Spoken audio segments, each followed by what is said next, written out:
যখন আপনি আমাকে সালাম দিয়েছিলেন নবী গো, তখন আমি ওই গর্তের মধ্যে উলঙ্গ অবস্থায় বসেছিলাম। আল্লাহর নবী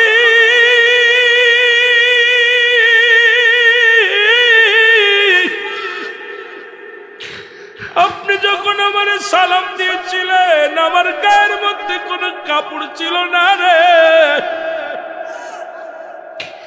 আমি আনসারী উলঙ্গ অবস্থায় বসেছিলাম নবী গো। আল্লাহর নবী বলে, আনসারী রে কি শোনাইতে চাও বলো? হুজুর, স্বামী স্ত্রী মিলে একখান কাপড়, স্বামী স্ত্রী মিলে একখান মাত্র কাপড়। আমি যখন আপনি আযান দেয়, মুয়াজ্জিন যখন আযান দেয়, আমি ওই কাপড়টা পরে ওযু করে মসজিদে চলে যাই। আমার বিবি উলঙ্গ হয়ে গর্তের মধ্যে বয়া থাকে। আবার যখন আমি নামাজ পড়ে সালাম ফিরে একটা দৌড়ে বাড়ি আসি, ইয়া রাসূলুল্লাহ, ইয়া হাবিবাল্লাহ, আমি গর্তের মধ্যে প্রবেশ করি। এরপরে আমি গর্তের মধ্যে প্রবেশ করি, এক কাপড়খানা খুলে দিই। আমার বিবি এই কাপড় পরে নামাজে দাঁড়ায় যায়। ইয়া রাসূলুল্লাহ, ইয়া হাবিবাল্লাহ, যখন আপনি আমার সালাম দিয়েছিলেন তখন আমি উলঙ্গ অবস্থায় গর্তের মধ্যে বসেছিলাম, আপনার সালামের জবাব নিতে পারি নাই। আর আমার বিবি নামাজের মধ্যে ছিল, এই জন্য হুজুর আমি জবাব দিতে পারি নাই। আমার নবী একটা চিৎকার মেরে বলে, আনসারী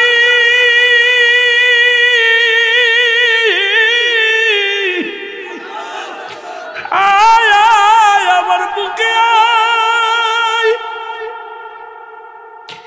আমি নবী ওয়াদা করলাম, আমি নবী কথা দিলাম রে, ইয়াউমাল কিয়ামতের ময়দানে তোদের স্বামী স্ত্রী দুজনকেই নিয়ে আমি নবী জান্নাতে প্রবেশ করব। জোরে জোরে চিল্লায় বলা যাবে না মারহাবা। নবীজি বললেন, সাহাবীরা রে, তোমরা কেউ কি আমার সাথে জান্নাতে যেতে চাও? নবীজির কথা শুনে নেন, ভালো করে দিলের কান্ডে লাগান শোনেন। নবীজি বললেন, আলোচনা করতে করতে বললেন, সাহাবীরা শোনো, যে ব্যক্তি 5 ওয়াক্ত সালাত নামাজ সময় মতো আদায় করতে পারবে, আমি নবী তারে হাত ধরে জান্নাতে নিয়ে যাব। এখন রাসূলুল্লাহর সঙ্গে কে কে জান্নাতে যেতে চান একটু হাত দুখানা তোলেন। নারায়ে তাকবীর, নারায়ে রিসালাত, নারায়ে গাউসিয়া। এ মুসলমান গভীর মনোযোগ। নবীজি বললেন, সাহাবীরা রে, যে ব্যক্তি 5 ওয়াক্ত সালাত নামাজ বাবারা মনে রাখবেন, আল্লাহ পাক দিন শুরু করেছে নামাজ দিয়া, রাত শুরু করেছে নামাজ দিয়া। নামাজের গুরুত্ব দরকার আলোচনা, আমি আস্তে আস্তে আলোচনায় যাব সব দিক দিয়া। আল্লাহ যেন বলার সুযোগ দান করে। এই জন্য বলতেছিলাম, মানুষের মৃত্যু হয় 2টা টাইমে, একটা হলো রাতের বেলা, একটা হলো দিনের বেলা। আল্লাহ দিন শুরু করেছে নামাজ দিয়া, রাত শুরু করেছে নামাজ দিয়া। এখন মুসলমান রাতের শুরু হলো মাগরিব, দিনের শুরু হলো ফজর। সুতরাং নামাজ দিয়া রাত, নামাজ দিয়া দিন। যারা দিন শুরু করেছেন নামাজ দিয়া, যারা শুরু করতে পারেন নাই, যদি দিনের মধ্যে আপনার মৃত্যু হয়, রাসূলের প্রেমিক আল্লাহর গোলাম হয়ে মরার সম্ভাবনা নয়। রাত্রে যারা নামাজ ছেড়ে দিলেন, যদি আপনার মৃত্যু হয়ে যায়, আমার রাসূলের প্রেমিক আল্লাহর গোলাম হয়ে মরার সম্ভাবনা নয়। এ মুসলমান শুনে নাও, যদি তুমি 5 ওয়াক্ত সালাত আদায় করো, নামাজ সালাত, একমাত্র কাফের এবং মুসলমানদের মধ্যে পার্থক্য হলো নামাজ। নামাজ জোরে জোরে চিল্লায় বলা যাবে না মারহাবা। আসসালাতু বিত্তাউল জান্নাত, সালাত হলো জান্নাতের চাবি। মারহাবা বলেন। আর একটু, যার নামাজ নাই সে ঘরের চাবি ছাড়া ঘরে ঢুকবে কেমনে? ঠিক কিনা? ঠিক কিনা? কথা বলেন। আল্লাহু আকবার। কষ্ট হচ্ছে, কষ্ট হচ্ছে। মুসলমান শুনে নাও, ঘরে প্রবেশ করতে হলে তালা দিয়ে আছে, তালাটা যদি না খুলতে পারেন, চাবি যদি না থাকে খোলা সম্ভব নয়। তবে জান্নাতে যেতে হলে অবশ্যই অবশ্যই সালাত আমাদের প্রয়োজন। এই জন্য নামাজ আমার আল্লাহ দিন শুরু করেছে নামাজ দিয়া, রাত শুরু করেছে নামাজ দিয়া। আমরা যারা সুন্নি বলে ফালাফালি করি, বলি আমরা সুন্নি আহলে সুন্নাত ওয়াল জামাতের লোক। আমি আপনাদেরকে বলে যাই, মুসলমান সুন্নি বলে দাবি করলে ওই ফজরে 2 রাকাত সুন্নাত নামাজ ছিল যদি আদায় করেন নবীর প্রেমিক হবেন। ফজরে 2 রাকাত সুন্নাত নামাজ গো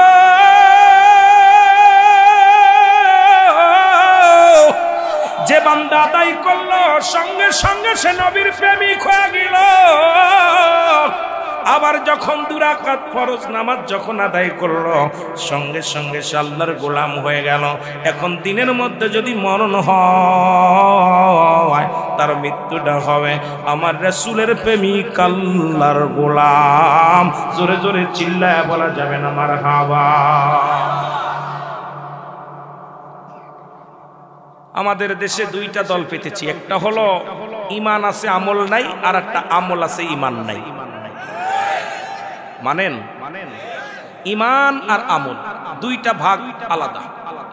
আমল হলো নামাজ, রোজা, হজ, যাকাত, কুরবানি, এগুলো হলো আমল। ঈমান হলো নবী মুহাম্মদুর রাসূলুল্লাহ সাল্লাল্লাহু আলাইহি ওয়াসাল্লাম। জোরে বলেন না মারহাবা। এখন এই 2টা দোষ আমি দেখতেছি হিসাব করে মিলায়। সুন্নিরা নবী মানতে রাজি আছে, নামাজ একটু দুর্বল।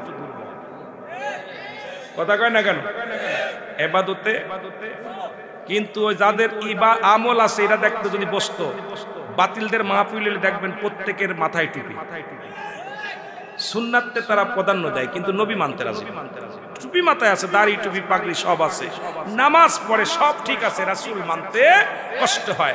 এই জন্য একটা হলো আমল আর একটা হলো ঈমান।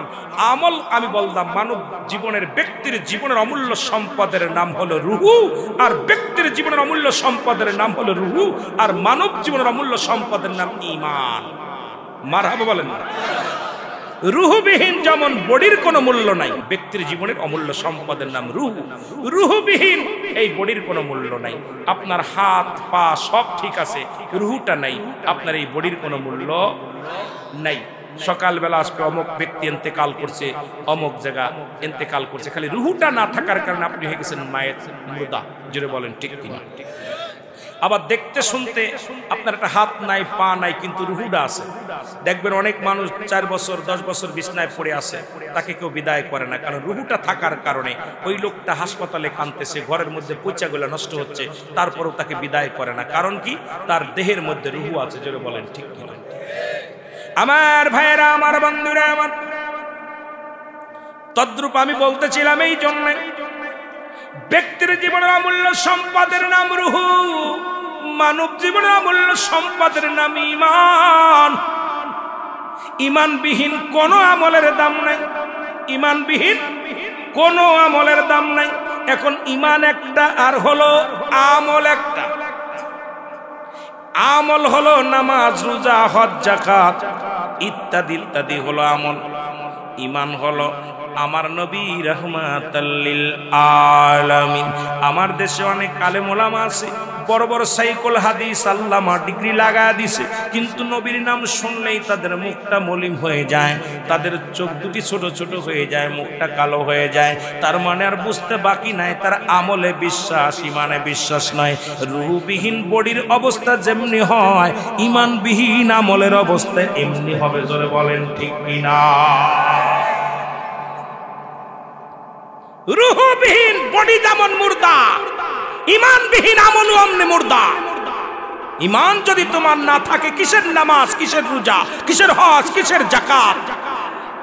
বডি সব ভালো, রুহু নাই, বডির কোনো দাম নাই। নামাজ, রোজা, হজ, যাকাত সব আছে, ঈমান নাই, তোমার এমন আমলের কোনো প্রয়োজন নাই। জোরে বলেন ঠিক কিনা? আমার ভাইয়েরা, আমার বন্ধুরা, আমার গভীর মনোযোগ। এই জন্য বলতেছিলাম আমার 2টা দোষ দেখেছি, যাদের মধ্যে ঈমান আছে, আমলের অভাব। সবাই দাবি করি আহলে সুন্নাতুল জামাতের একজন সৈনিক। মুখে দাড়ি রাখতে কষ্ট হয়, টুপি মাথায় দিতে কষ্ট হয়, নামাজ পড়তে কষ্ট হয়। এটা বড় দুঃখজনক ব্যাপার। আমি আপনাদের অনুরোধ করব, যেহেতু ঈমান আনছেন আমলও করেন।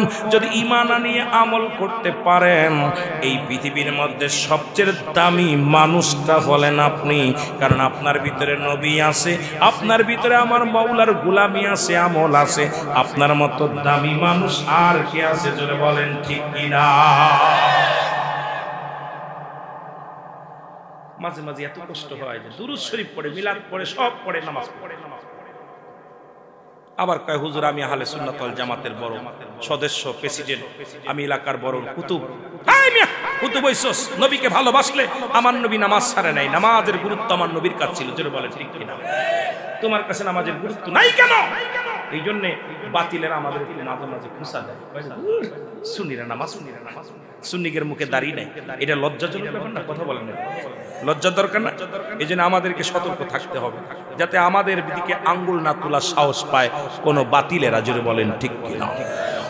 এ মুসলমান গভীর মনোযোগ।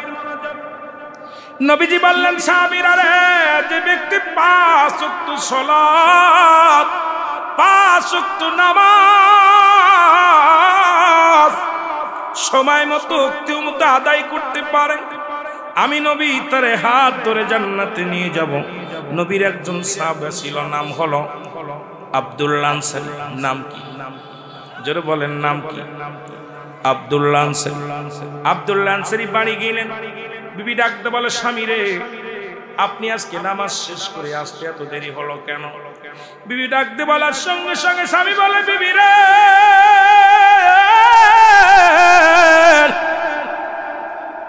আল্লাহর নবী আজকে ওয়াজ করছে, যে ব্যক্তি 5 ওয়াক্ত নামাজ, 5 ওয়াক্ত সালাত সময় মতো অক্তি মতো যে ব্যক্তি আদায় করতে পারবে, সুবহানাল্লাহ, আল্লাহর নবী তারে হাত ধরে জান্নাতে নিয়ে যাবে। বিবি ডাকতে বলে, স্বামী, আপনার কাছে দামি কাপড় চাই না, খাবার চাই না, পোশাক চাই না, আপনার কাছে স্বর্ণ অলংকার চাই না। আপনি আমার স্বামী, আপনার কাছে আমার একটা দাবি থাকবে, আপনি আমার একটু সুযোগ করে দিবেন, আমিও যেন 5 ওয়াক্ত নামাজ সময় মতো অক্তি মতো আদায় করতে পারি। জোরে জোরে বলেন মারহাবা। আরে বিবি, আর আমাদের বউগুলো, আমাদের বউগুলো করে সময় মতো উঠে দিও, আলিফুল্লাহ দেখে, ঠিক কিনা? যদি ঘুমায় যায় উঠে দিও, নাটক কিন্তু রাত 10টার সময়, জোরে বলেন ঠিক। আহা, সাহাবীদের বিবিরা কত ভালোবাসতো আল্লাহর নবীর হুকুমগুলো, শরিয়াতের প্রাধান্য দিত কত। শরিয়াত কখনো তারা গর খিলাফ করেন নাই। এ মুসলমান, আল্লাহর নবীর সাহাবী আব্দুল্লাহ আনসারী একদিন নয়, দুদিন নয়, কয়েকটা দিন রাসূল সালাম ফিরায়া, নামাজের সালাম ফিরায়া, রাসূল যখন তাকায় দেখে সাহাবীদের দিকে, দেখে আব্দুল্লাহ আনসারীকে দেখতে পায় না। আমার নবী বলে, সাহাবীরা রে, আমার আব্দুল্লাহ আনসারীকে আজ কয়েকদিন আমি দেখতে পাই না। সাহাবীরা বলে, ইয়া রাসূলুল্লাহ, ইয়া হাবিবাল্লাহ, আপনার আব্দুল্লাহ আনসারী মনে হয় দুনিয়ার কোনো প্রেমে পড়ে গেছে, দুনিয়ার সম্পদে ধরে ফেলেছে, দুনিয়ার এই দুনিয়া তারে ধরে ফেলেছে। আমার নবী কয়, না রে, আমি নিজেই যাব আমার আনসারীর বাড়িতে। রাসূলুল্লাহ চলে গেলেন আনসারীর বাড়িতে, সালাম দা, আসসালামু আলাইকুম আলাল বাইত। আল্লাহর নবী সালাম দেয়, সালামের কোনো জবাব নাই। নবী 3 বার সালাম দিয়ে আব্দুল্লাহ আনসারীর বাড়ি থেকে ফেরত আসলো গো। আল্লাহর নবীজি ফিরে আসলেন, আব্দুল্লাহ আনসারী পিছন থেকে ডাক দাও, আলাইকুম আসসালাম ইয়া রাসূলুল্লাহ, ওয়ালাইকুম আসসালাম ইয়া হাবিবাল্লাহ, ওয়ালাইকুম আসসালাম ইয়া রাহমাতাল লিল আলামিন। জোরে জোরে চিল্লায়া বলা যাবে না মারহাবা। আল্লাহর নবী বলে, আনসারী রে, তুমি 3 বার সালামের জবাব দিলা, তার মানে আর বুঝতে বাকি নাই তুমি সালামের শুনেছিলে, কানে উত্তর দাও নাই। আনসারী বলে, ইয়া রাসূলুল্লাহ, ইয়া হাবিবাল্লাহ, আমি কেন সালামের জবাব দিই নাই এটার উত্তর আমি এখন বলতে পারবো না। দয়া করে ইয়া রাসূলুল্লাহ, ইয়া হাবিবাল্লাহ, আপনি যদি আমার বাড়িতে যাইতেন আমি কেন সালামের জবাব দিই নাই এর উত্তর দিতে পারতাম। আল্লাহর নবী বলে, চলো, কেমন নবীর উম্মত আমরা।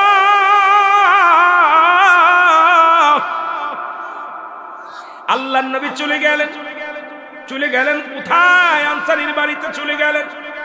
বাড়ি যা যখন দরজা খুলে দিলেন, খোলার সঙ্গে সঙ্গে আব্দুল্লাহ আনসারী যখন দরজা খুলে দিলেন, রহমতের নবী রাহমাতুল লিল আলামিন দেখতে পাইলেন ঘরের ভিতরে বিশাল একটা গর্ত খোঁড়া। আল্লাহর নবী বলেন, আনসারী রে, তোমার ঘরের ভিতরে কেন গর্ত খোঁড়া? বলে, ইয়া রাসূলুল্লাহ, ইয়া হাবিবাল্লাহ, যখন আপনি আমাকে সালাম দিয়েছিলেন নবী গো,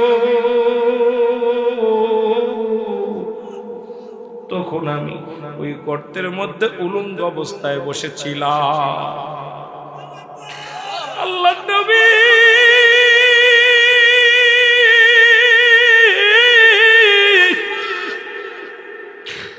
আপনি যখন আমার সালাম দিয়েছিলেন আমার গায়ের মধ্যে কোনো কাপড় ছিল না রে, আমি আনসারী উলঙ্গ অবস্থায় বসেছিলাম নবী গো। আল্লাহর নবী বলে, আনসারী রে, কি শোনাইতে চাও বলো? হুজুর, স্বামী স্ত্রী মিলে একখান কাপড়, স্বামী স্ত্রী মিলে একখান মাত্র কাপড়। আমি যখন আপনি আযান দেয়, মুয়াজ্জিন যখন আযান দেয়, আমি ওই কাপড়টা পরে ওযু করে মসজিদে চলে যাই। আমার বিবি উলঙ্গ হয়ে গর্তের মধ্যে বয়া থাকে।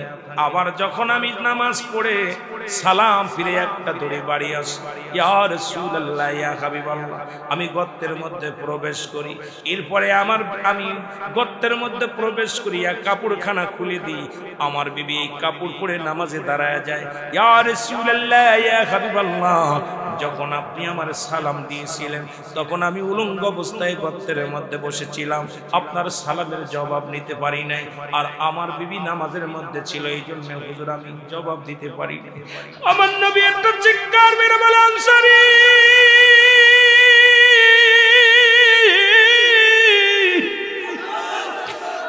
আয় আয় আমার বুকে আয়। আমি নবী ওয়াদা করলাম, আমি নবী কথা দিলাম রে, ইয়াউমাল কিয়ামতের ময়দানে তোদের স্বামী স্ত্রী দুজনকেই নিয়ে আমি নবী জান্নাতে প্রবেশ করব। জোরে জোরে চিল্লায় বলা যাবে না মারহাবা।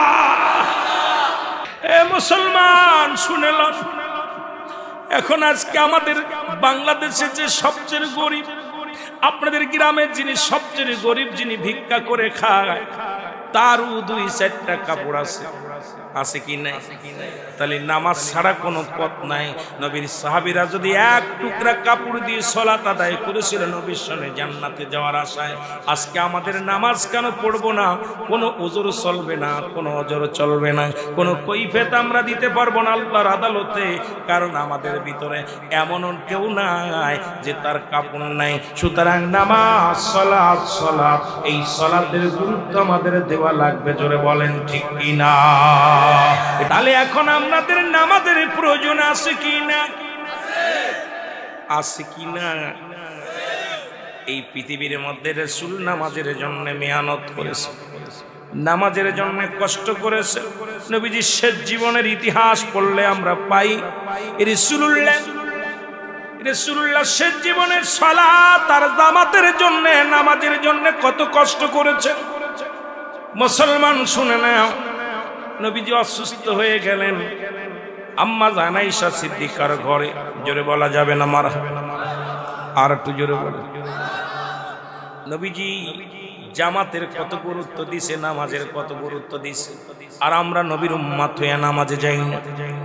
রাসূল অসুস্থ হয়ে গেলেন, একবার নয় দুবার নয়, যখন নামাজের জন্য উঠবে ডাক দে বলে, আয়েশা রে আজান হইছে নি?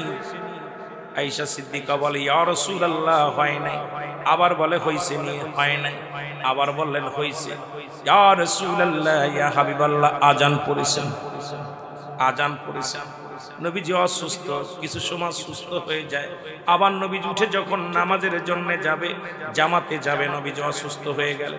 একবার নয়, দুবার নয়, তিনবার নবী চেষ্টা করলেন, জামাতে যাবে, যাইতে পারলেন না। আম্মা জান আয়েশা বললেন, ইয়া রাসূলুল্লাহ, ইয়া হাবিবাল্লাহ, আপনি গুরুতর অসুস্থ, আপনি একটু বিশ্রাম নেন।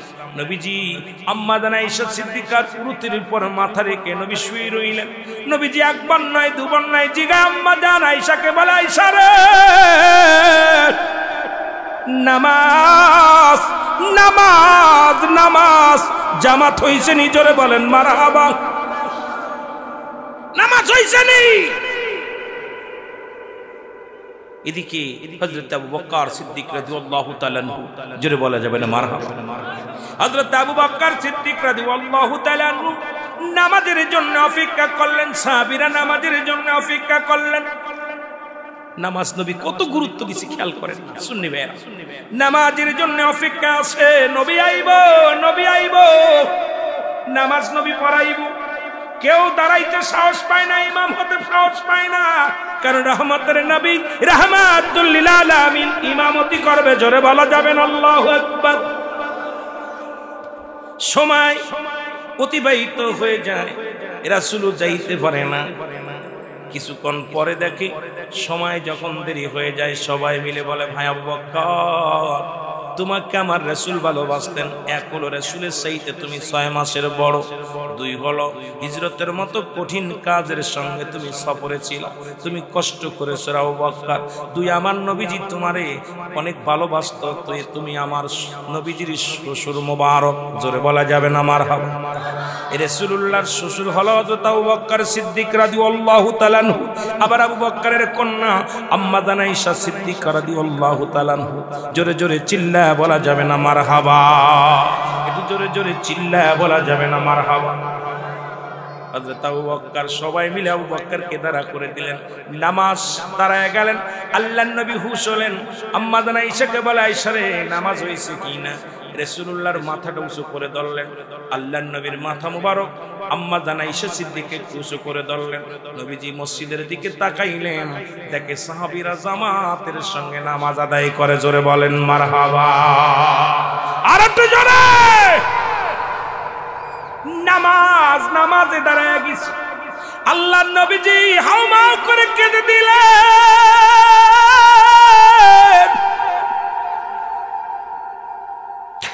আম্মা জান আয়েশা বলে, হুজুর,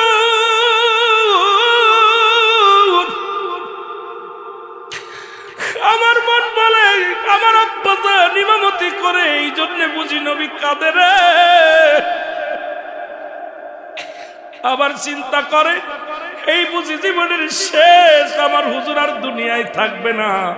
কারণ নবীজি জীবন দশায় থাকতে ইমাম পরিবর্তন, যে মেম্বারে দাঁড়ায় নবীজি যেখানে দাঁড়ায় নামাজ আদায় করতে নবীজি ইমাম হতেন, সেই জায়গা আমার আব্বা জান দাঁড়াইছে।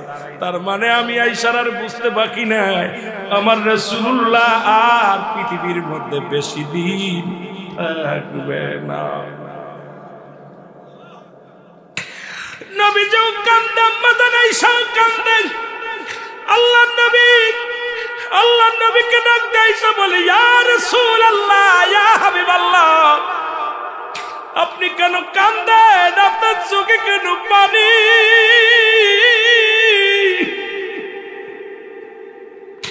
আমার নবী ডাক দিয়ে বলে, আয়েশা রে, যে নামাজের জন্য আমি কত কষ্ট করলাম, যে নামাজের জন্য আমি উম্মতের দাঁড়ে দাঁড়ে বেড়াইলাম, যে নামাজের জন্য কত মার খাইলাম, কত আঘাত পাইলাম, আজকে আমি যাবার আগে আমার নিজ চোখ দিয়া দেখতে পাইলাম আমার উম্মতিরা জামাতে নামাজ আদায় করে। এটা আমার আনন্দের অশ্রু, আমার দুঃখের অশ্রু না রে আয়েশা। আজকে আমি অত্যন্ত খুশি হয়েছি, আমি এখন মারা যেও শান্তি পাবো রে আয়েশা। আমার নিজ চোখে দেখে গেলাম আমার উম্মতিরা নামাজের গুরুত্ব দিছে, আমি নিজ চোখে দেখে গেলাম আমার সাহাবীরা আমার উম্মতিরা কাতারবন্দি হয়ে জামাতে নামাজ আদায় করে। এই জন্য আমার আজকে আনন্দের অশ্রু বাইর হয়েছে আমার চোখ দিয়া। এটা আমার কষ্টের কান্না না, এটা আমার দুঃখের কান্না না, এটা আমার আনন্দের কান্না। সুতরাং ইয়া দ্বারা প্রমাণ হওয়া যায় জামাতে যখন নামাজ পড়ে উম্মতিরা আমার নবী খুশি হয়। জোরে বলেন ঠিক কি? আরো জোরে বলেন।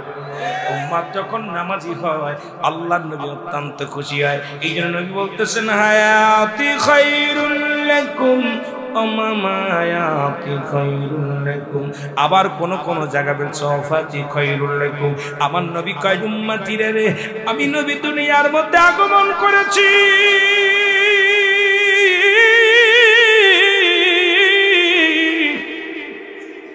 আমার উম্মতের কল্যাণের জন্য। শরীয়ত তরিকত হাকিকত মারফত যেখানে তাকাবেন সেখানেই নবী।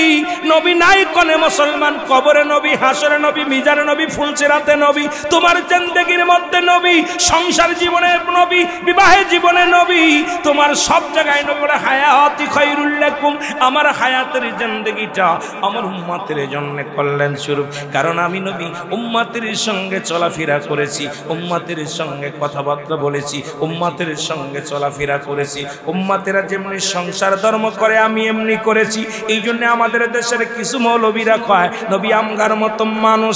আরে আলেমরা শুনে নাও, নবী বলছে আরে উম্মতিরা শোন, আমি নবী আল্লাহ দুনিয়ার পাঠাইলো আমার উম্মতের কল্যাণের জন্য। কারণ শরীয়তের দিকে আমি নবী, মারেফাতের দিকে আমি নবী, হাকিকতের নবী আমি। বলছে শরীয়তের তরিকাতে সব জায়গায় আমি নবী, জীবন চলার পথে আমি নবী, কবরের জিন্দেগিতে আমি নবী।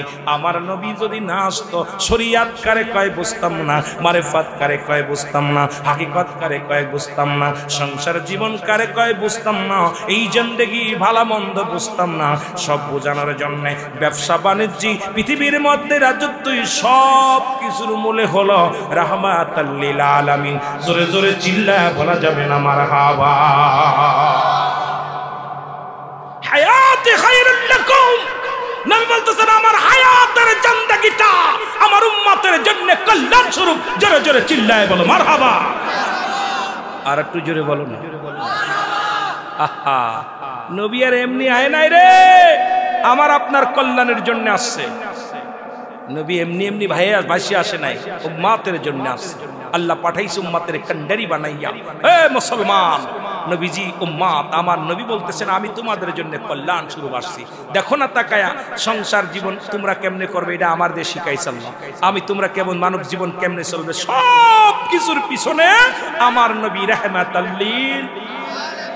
আবার নবী বলে ওয়াফাতি খায়রুল লাকুম, আমার ইন্তেকালটা ওমামায়াতি খায়রুল লাকুম। মুন্সি মৌলবীরা শোনো, আমার নবী বলে উম্মতিরা রে, আমি নবী দুনিয়া থেকে বিদায় নিলাম, এটা আমার উম্মতের জন্য কল্যাণ স্বরূপ। এখন কিছু মৌলবীরা কয় নবী মারা গেছে রে। আরে বুকার দলেরা শোন, আব্বারা শোন, কারে বলিস রে বাবা, ভালো করে বুঝানে রে আব্বা, মেমোরি দিয়া শোন। এখন আমার নবী কয় আমি আর উম্মতিরা শোন, আমি নবী দুনিয়া থেকে বিদায় নিলাম,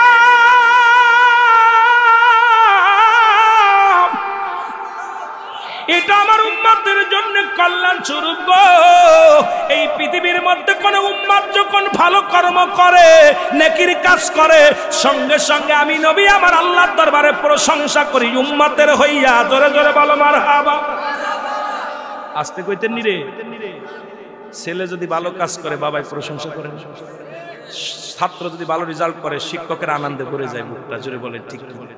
নবীজি বলতেছেন কোন উম্মত যখন ভালো কর্ম করে, নামাজ, রোজা, হজ, যাকাত ইত্যাদি ইত্যাদি জিকির ফিকির সুন্দরভাবে করে, আমি নবী অত্যন্ত খুশি হয়ে যাই, আল্লাহর কাছে প্রশংসা করি। আমার আল্লাহ, ওই দেখো অমুক গ্রামে অমুক ব্যক্তি কত সুন্দর জিকির করে, কত সুন্দর সালাত আদায় করে, হালাল খাদ্য খায়, সরল সঠিক পথে চলে। আমার নবীজি বলে আমি আল্লাহর কাছে প্রশংসা করি, আল্লাহ আমার উম্মতের জন্য আমি প্রশংসায় পঞ্চমুখ হয়ে যাই। জয় বলেন আমার আবা। নবীর উম্মতি রে, খালি গান আর গান গাইলে হইতো না বাবা, ভালো করে হবে এই নবীর উম্মত। আবার নবী বলে উম্মতিরা রে, এই দুনিয়ার মধ্যে কোন উম্মত যখন গুনাহের কাজ করে গো,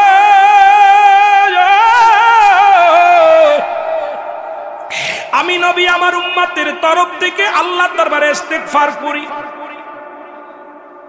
আস্তে কইতেন, আস্তে কইতেন, একজন থেকে সুবহানাল্লাহ, বাকিগুলো সব ঘুমাচ্ছে।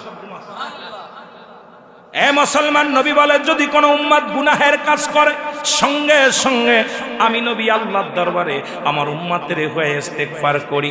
অন্যায় করে ছেলে মাফ চায় বাবায়, অন্যায় করে গ্রামের ছেলে মাফ চায় চেয়ারম্যান মেম্বার যাইয়া।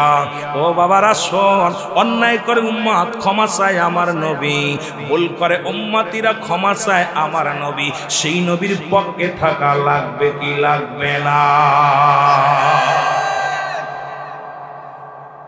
চেয়ারম্যান বোঝে জ্বালাটা, অন্যায় তো করে ইউনিয়নের ছেলেরা যায় পায় ধরে আরেক জায়গাতে, ভাইজান ছেলেটা ভুল করে ফেলাইছে, ক্ষমা ফেলাইছে। মাতবার চেয়ারম্যান মেম্বার কষ্ট বোঝে, বাবাই বোঝে। সন্তান অন্যায় করে বাবা গোপনে যায়, ভাইজান আমার ছেলে তো এটা দুষ্টু টাইপ, অন্যায় করছে, মাফ করে দাও। আর আমার নবী বলতেছেন যে আমার উম্মতিরা অন্যায় করে, ভুল করে, পাপ করে, আর আমি আল্লাহর কাছে ইস্তেগফার করি, মাফ চাই, আল্লাহ আমার বান্দারে তুমি মাফ করে দাও। তাহলে কোন নবীর উম্মত হইলা সেই নবীর আহলে সুন্নাত ওয়াল জামাত। আমরা কেন নবী নবী বইলা পাগল হই বুঝতে হবে। কারণ নবী লাগবে কবরে, নবী লাগবে মিজানে, নবী লাগবে ফুলসিরাতে, নবী লাগবে ইয়াউমুল কিয়ামতের ময়দানে। নবী বিনা কোনো বান্ধব নাই, কোনো দরদি নাই। এই নবীর পক্ষে থাকতে চাই কি চাই না? আরো জোরে বলেন।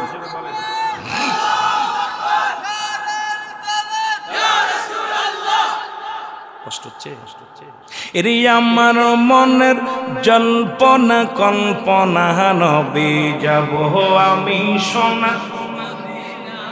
গরি আমার মনের জল্পনা কল্পনা, নবী যাব আমি সোনা। এর যাব আমি সোনার মদিনায়, বলো যাব আমি। এর আমার মনের জল্পনা কল্পনা, নবী যাব আমি সোনা। আসতে হইলে হবে না, জোরে কইলে কইতে হবে। আমার মনের জল্পনা কল্পনা, নবী যাব আমি। এর যাব আমি সোনার মদিনায়, বলো যাব আমি। এর আমার মনের জল্পনা কল্পনা, নবী যাব আমি। এর নবীজিকে ভালোবাসি, মনটাই আমার অনেক খুশি। নবীজিকে ভালোবাসি, মনটাই আমার। এর নবীজিকে ভালোবেসে তৃপ্তি মেটে না, বলো নবীজিকে ভালোবেসে না গো যাব আমি সোনা। একটু জোরে বলা যাবে না? যাব আমি সোনার মদিনায়, বলো যাব আমি। আমার মনের জল্পনা কল্পনা, নবী যাব আমি সোনার মদিনায়, বলো যাব আমি। বলো যাব আমি সোনা। আমার মনের জল্পনা কল্পনা, নবী যাব আমি। এর নবীর প্রেমে এত জাদু, ডাকিলে মনে হয় মধু। নবীর প্রেমে এত জাদু, ডাকিলে মনে হয় মধু। এই মধু কোথাও মেলে না, বলো এই মধু কোথাও না গো যাব আমি সোনা। আরো জোরে, এর যাব আমি। আওয়াজ নাই, নবীর নামে যে ডাকলেই মজা লাগে, ঠিক কি না? এর যাব আমি সোনার মদিনায়, বলো যাব আমি। আমার মনের জল্পনা কল্পনা, নবী যাব আমি সোনা।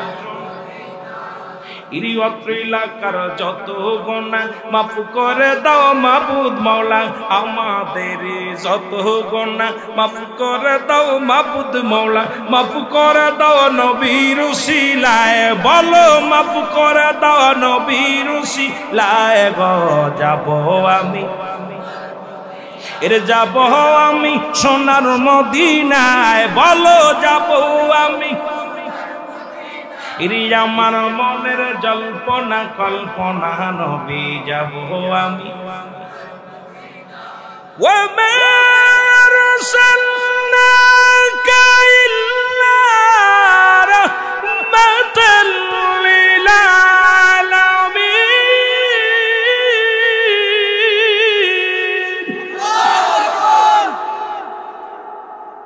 নবী গো আপনি রাহমাতাল লিল আলামিন, আমরা আল্লাহ নবী গো আপনি রাহমাতাল লিল আলামিন, আল্লাহ হলো রব্বুল আলামিন।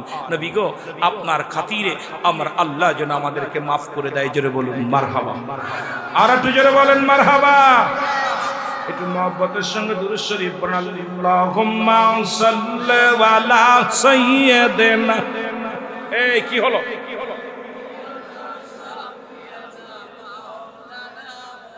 আরো জোরে বলেন আল্লাহুম্মা সাল্লি আলা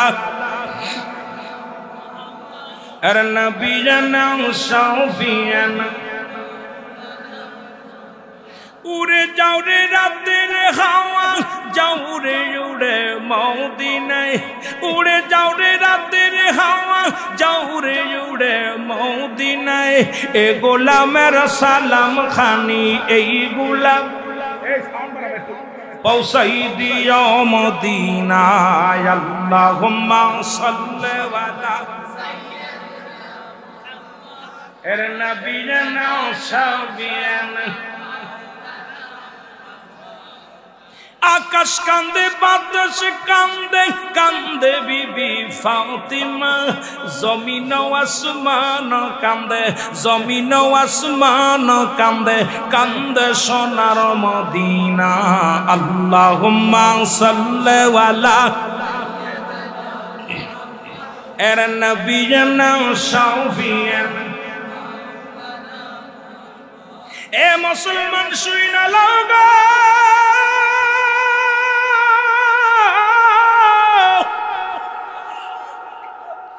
নামাজ আমাদের দরকার। নামাজ একমাত্র কাফের এবং মুসলমানদের মধ্যে পার্থক্য। কাফেররা নামাজ ছেড়ে দেয়, মুসলমানেরা নামাজ ধরে। আর কার হুকুম? কার হুকুম? এবার নবী বললেন তোমরা জান্নাত জাহান্নামের আলোচনা শুনবা।